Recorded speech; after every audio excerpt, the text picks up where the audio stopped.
നമസ്കാരം. Sunday stock ടോക്കിൽ ഈ ആഴ്ചത്തെ വിശേഷങ്ങൾ നമുക്കൊന്ന് പരിശോധിക്കാം.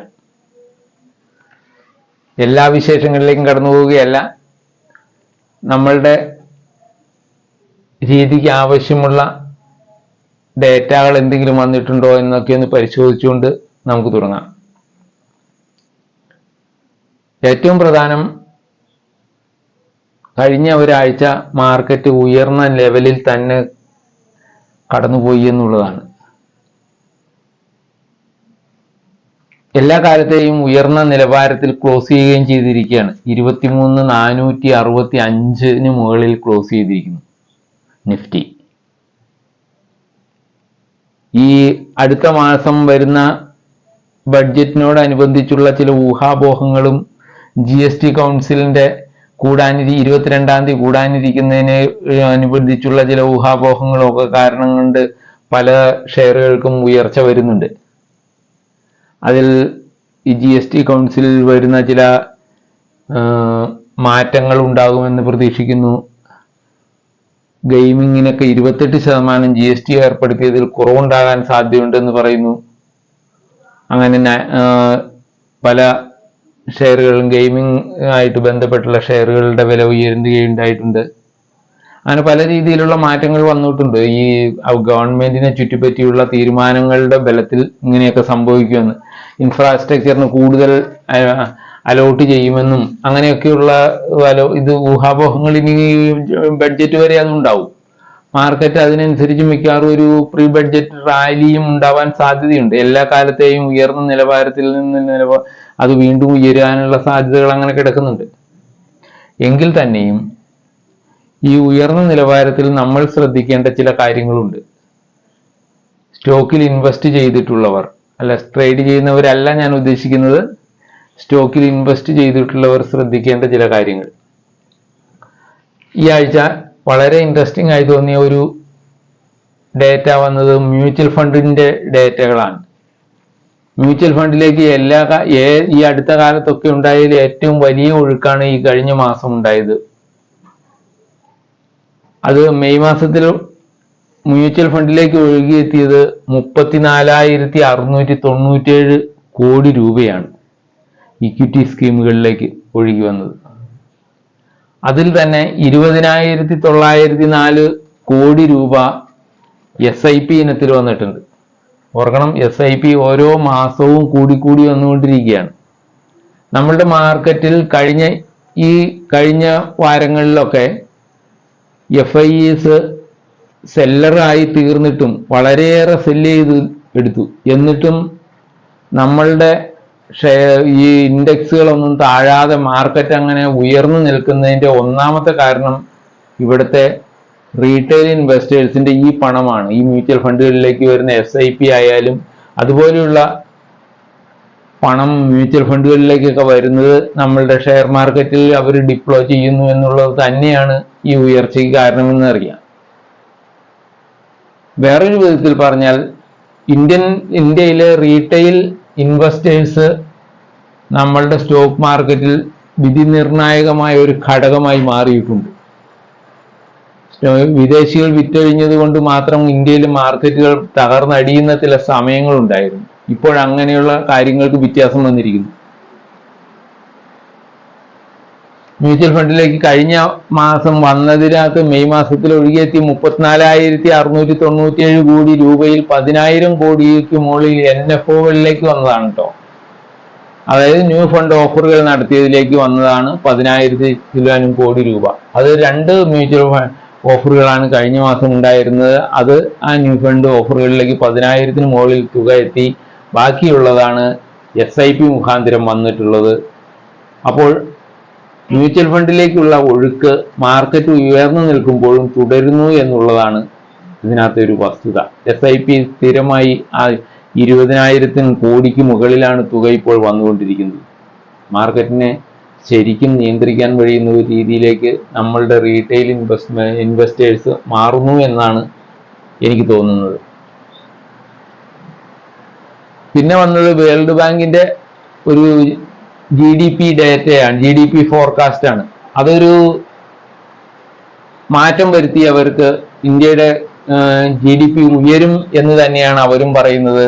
6.4% എന്ന് പറഞ്ഞിരുന്ന സ്ഥാനത്ത് 6.6% ആക്കി. അപ്പോൾ ആ രീതിയിൽ മാർക്കറ്റ് ഉയർന്നതനുസരിച്ച് GDP-യുടെ ഉയർച്ചയാണ് മെയിനായിട്ട് എല്ലാവരും നോക്കിയിരിക്കുന്നത്. GDP ഉയർന്നതനുസരിച്ച് മാർക്കറ്റിന് വളരാൻ പറ്റുമെന്ന് എല്ലാവരും വിചാരിക്കുന്നുണ്ട്. അതുകൊണ്ട് തന്നെ ആ ഫോർകാസ്റ്റിലും മാർക്കറ്റിന് പ്രതീക്ഷയുണ്ട്.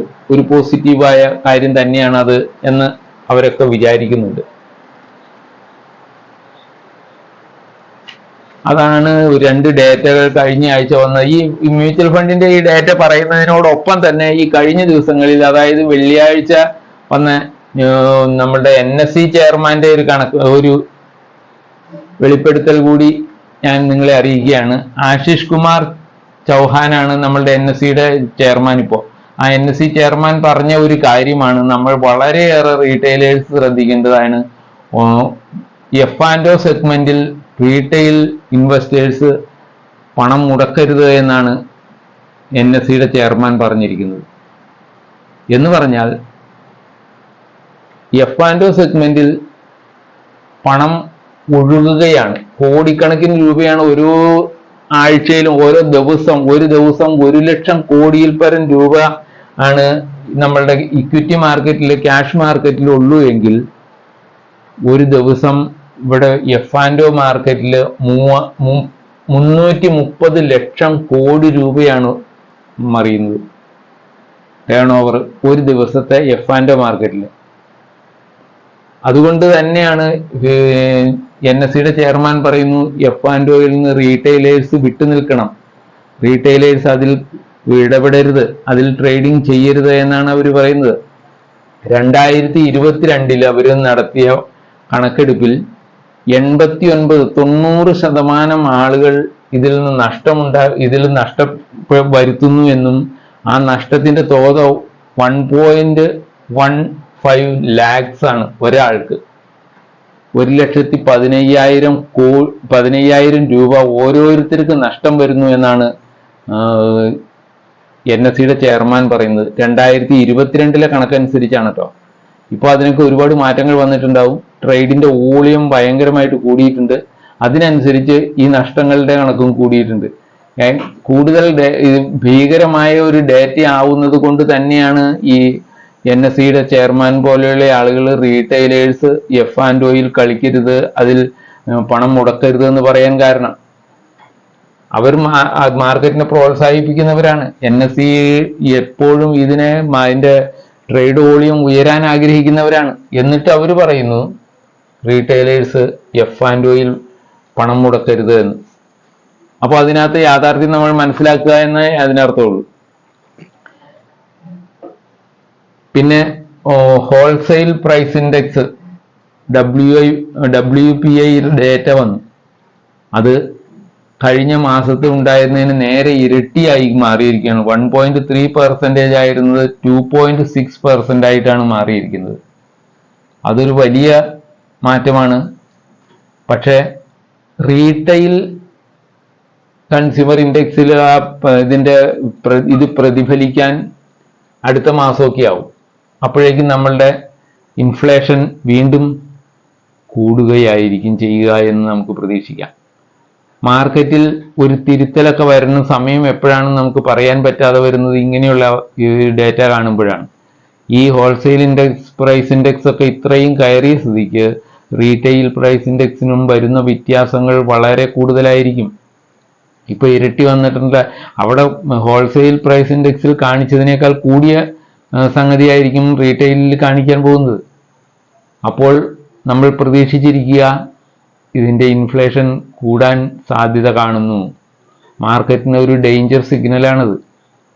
അത് എപ്പോൾ വേണമെങ്കിലും അതിൻ്റെ താഴേക്കൊന്ന് കറക്റ്റ് ചെയ്യാനുള്ള സാധ്യത ഇട്ട് തന്നുകൊണ്ട് തന്നെയാണ് മാർക്കറ്റ് ഉയർന്നു പോകുന്നതെന്ന് നമ്മൾ മനസ്സിലാക്കണം. അങ്ങനെയുള്ള ഒരു ഡേറ്റയാണ് ഇപ്പോൾ വന്നിട്ടുള്ള ഹോൾസെയിൽ പ്രൈസ് ഇൻഡെക്സ് കാണിക്കുന്നത്. ഫുഡ് ഐറ്റംസ് ആണ് ഏറ്റവും കൂടുതൽ വില കയറിയത്. അതിൻ്റെ പ്രഭാവത്തിലാണ് ഇത് ഡബിളായി ഇരിക്കുന്നത് ഹോൾസെയിൽ പ്രൈസ് ഇൻഡെക്സ്. അപ്പോൾ ഇത്തരം കാര്യങ്ങൾ നമ്മൾ ശ്രദ്ധിക്കണം. മാർക്കറ്റിനെ ഉയർന്നു പോകൽ മാത്രമല്ല, അത് താഴാനുള്ള സാധ്യതകൾ വളരെ കൂടുതലുണ്ട്. ഇങ്ങനെ നിൽക്കുമ്പോൾ ഹൈ റേഞ്ചിലാണ് നിൽക്കുന്നത്. അത് ഹൈ റേഞ്ചിൽ നിന്ന് താഴത്തെ റേഞ്ചിലേക്ക് എത്താൻ എപ്പോഴും സാധ്യതയുള്ള ഒരു സംവിധാനമാണ് എന്ന് നമ്മൾ കണക്ക് കൂട്ടണം. ഈ പറഞ്ഞ പോലെ എഫ് ആൻഡ് ഒ എന്നും കളിച്ച് രക്ഷപ്പെടുന്നവർ വളരെ വളരെ ചുരുക്കം ആളുകളാണെന്ന് നമ്മൾ മനസ്സിലാക്കണം. അങ്ങനെയുള്ള ഒരു പരീക്ഷ എഴുതാനായിട്ട് നമ്മൾ എന്തിന് തയ്യാറെടുക്കണമെന്ന് ആലോചിക്കണം, നമ്മളുടെ കാശ് കൊണ്ട്. അതാണ് റീറ്റെയിൽ ഇൻവെസ്റ്റേഴ്സിന് ചെയ്യാൻ പോകുന്നത്. ഞാൻ ഈ കഴിഞ്ഞ ആഴ്ച ഇപ്പോൾ ഉയർന്നു വന്ന സ്റ്റോക്കുകളിൽ പലതും പല മേഖലയിലുള്ളവർ ഉയർന്നു വന്നിട്ടുണ്ട്. പവർ സെക്ടർ നന്നായി ഉയർന്നു വരികയാണ്. പിന്നെ ഈ ഹോസ്പിറ്റാലിറ്റി മേഖലയൊക്കെ കഴിഞ്ഞ ആഴ്ച ഉയരുകയാണ് ചെയ്തത്. അപ്പോൾ ഇതിനകത്ത് ഈ പവർ സെക്ടറിൽ IEX എന്ന് പറയുന്ന ഒരു ഓഹരിയുണ്ട്, ഇന്ത്യൻ എനർജി എക്സ്ചേഞ്ച്. ദീർഘകാലത്തേക്ക് നിക്ഷേപിക്കുന്നവർക്ക് എന്നും കരുതി വെക്കാവുന്ന ഒരു ഷെയറാണ് ഇതെന്ന് എനിക്ക് തോന്നുന്നു. ഒരു 130, 137 ലെവലിലൊക്കെ കുറേ കാലങ്ങളായി അങ്ങനെ കിടന്ന ഷെയറാണ്. ഇപ്പോഴത് ഉയർന്നിരിക്കുന്നു, ഒരു 175 എത്തിയിരിക്കുന്നു. 175, 180 ലെവലിൽ അത് നിൽക്കുകയാണ്. അത് ലോങ് ടൈമിലേക്ക് നിങ്ങൾക്ക് നോക്കി വെക്കാവുന്ന ഒരു ഷെയറാണ്. IEX ഇന്ത്യൻ എനർജി എക്സ്ചേഞ്ച് ആണ്. ഇന്ത്യ രാജ്യത്ത് നടക്കുന്ന എനർജി, അതായത് വിദ്യുച്ഛക്തി കൈമാറ്റങ്ങളുടെ എല്ലാം ഇവരിലൂടെയാണ് കടന്നു പോകുന്നത്, കൈമാറ്റങ്ങളെല്ലാം.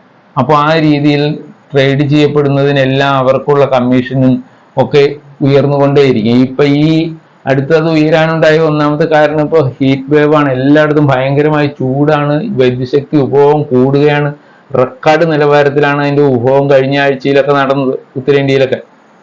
അപ്പോൾ അതിന് വരുമാനം കൂടുമെന്നുള്ള ഒരു അസംഷനാണ് ഇപ്പോൾ യഥാർത്ഥത്തിൽ ഇതിനെ ഉയർത്തിക്കൊണ്ടുവരുന്നത്.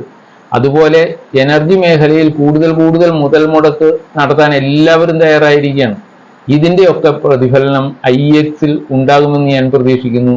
ലോങ് ടേമിലേക്ക് അതിനെ നമ്മൾക്ക് ഒരു ബെറ്റായി കരുതാം. അതിന് ഉയരാനുള്ള സാധ്യതകൾ ഒരുപാടുണ്ട്. എത്രയാകുമെന്നൊക്കെ നമുക്ക് കണക്ക് കൂട്ടാൻ ഇപ്പോൾ സമയമായിട്ടില്ല എന്ന് എനിക്ക് തോന്നുന്നു. അതൊരു 300, 350 ഒക്കെ ലെവലിൽ എത്തുന്നതിന് പറ്റിയ ഒരു ഷെയർ ആണെന്ന് ഞാൻ വിചാരിക്കുന്നു.